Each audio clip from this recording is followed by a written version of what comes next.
Oke, assalamualaikum warahmatullahi wabarakatuh. Kali ini kita akan membahas lebih detail berkaitan dengan dinamika. Sebenarnya sebelumnya sudah kita bahas, hanya sekarang kita mempertegas tentang dinamika. Nah, dinamika sendiri sebenarnya berkebalikan dengan kinematika. Kalau kinematika yaitu ilmu yang mempelajari gerak tanpa memperdulikan penyebab gerak suatu benda, sedangkan dinamika kebalikannya berarti ilmu yang mempelajari gerak di mana pengaruh dari luar ikut disertakan di situ dan mempengaruhi, maksudnya penyebab gerak suatu benda ini diikut sertakan. Nah, dinamika ini mempelajari pengaruh lingkungan terhadap gerak suatu sistem. Pengaruh lingkungan ini bisa disebut contohnya gaya, itu pengaruh lingkungan. Kemudian dasar rumusan persoalan dalam dinamika, bila sebuah sistem dengan keadaan awal, posisi, kecepatan dan sebagainya diketahui ditempatkan dalam suatu lingkungan tertentu, bagaimanakah gerak sistem selanjutnya di bawah pengaruh lingkungan tersebut. Tentunya akan mempengaruhi ketika suatu benda atau sebuah sistem yang keadaan awalnya memiliki posisi, misalkan posisinya awalnya 0 dengan kecepatannya 0, kemudian diberikan pengaruh dari luar atau pengaruh lingkungan, maka misalkan suatu benda yang awalnya diam kemudian diberikan suatu gaya, maka benda itu akan mengalami suatu perubahan posisi atau perubahan kecepatan yang awalnya diam menjadi dia bergerak. Kemudian penanganan persoalan dinamika yaitu menetapkan spesifikasi pengaruh lingkungan pada sistem. Ini yang disebut dengan konsep gaya yang dijelaskan berdasarkan prinsip-prinsip hukum gaya. Kemudian menentukan bagaimana gaya-gaya dari lingkungan mempengaruhi keadaan gerak sistem. Nah, ini dijelaskan juga berkaitan dengan hukum Newton. Kemudian kita sudah bahas sebelumnya berkaitan dengan gaya. Gayanya bisa berupa dorongan atau tarikan dan merupakan besaran vektor terdiri dari gaya kontak dan gaya non kontak. Bisa kita lihat di gambar ya yang kita sudah bahas minggu sebelumnya. Kemudian satuan gaya 1 Newton sama dengan 1.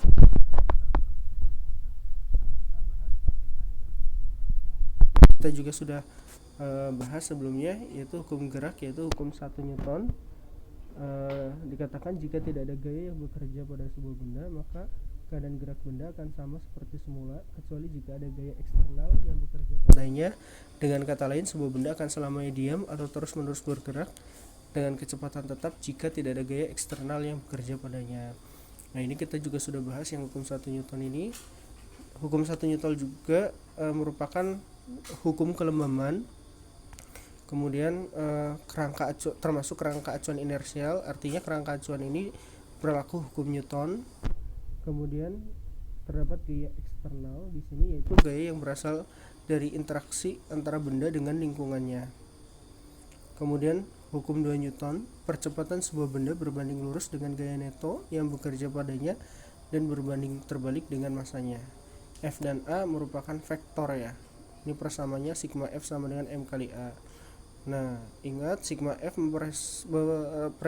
merepresentasikan penjumlahan vektor dari semua gaya eksternal yang bekerja pada benda. Kemudian karena persamaan di atas adalah persamaan vektor, kita dapat menuliskannya dalam bentuk komponen, yaitu komponen X, Y, dan Z, yaitu sigma F sama dengan MA. Nah, kalau komponen X nya kita bisa tulis Fx sama dengan MAX. Untuk komponen Y, Fy sama dengan MAY. Untuk komponen Z, Fz sama dengan MAZ.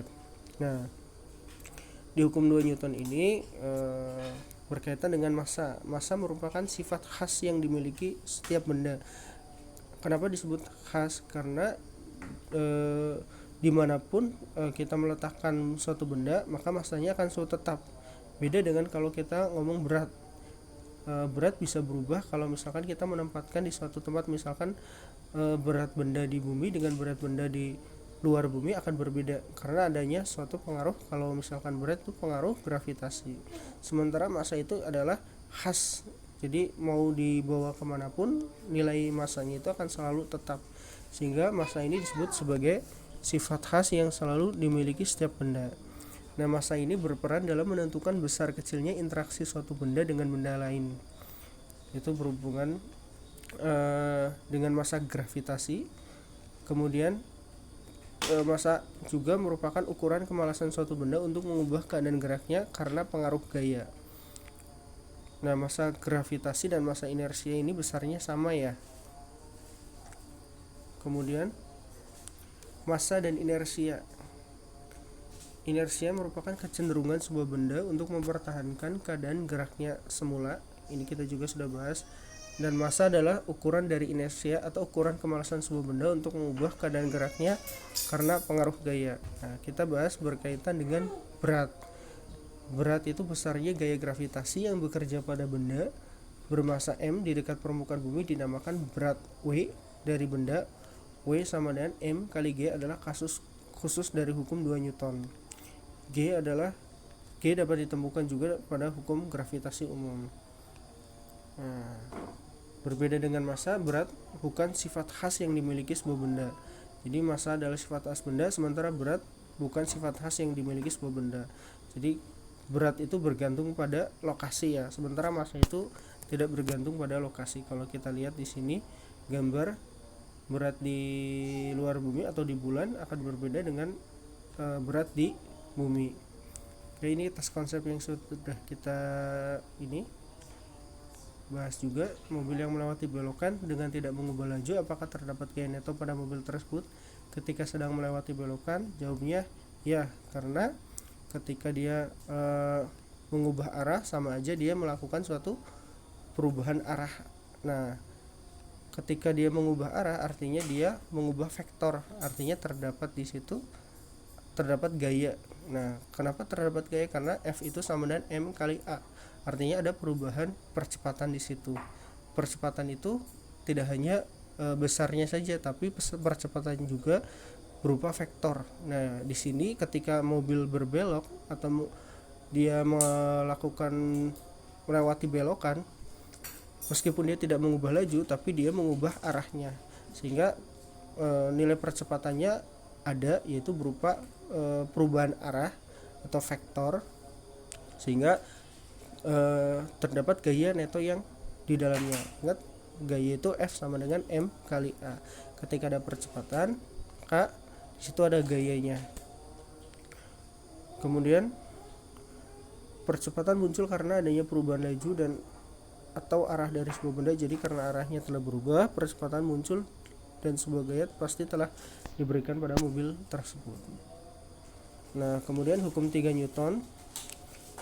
Jika dua benda berinteraksi, gaya F1 2 yang dikerjakan oleh benda 1 pada benda 2 adalah sama besar tetapi berlawanan arah dengan gaya F21 yang dikerjakan oleh benda 2 pada benda 1. Contoh hukum 3 Newton ini yang sudah kita bahas juga. Tinjau dua benda bermassa, F12 dapat dinamakan gaya aksi dan F21 disebut gaya reaksi. Nah, sebenarnya juga bisa dibolak-balik ya. Nah, gaya aksi dan reaksi bekerja pada benda yang berbeda.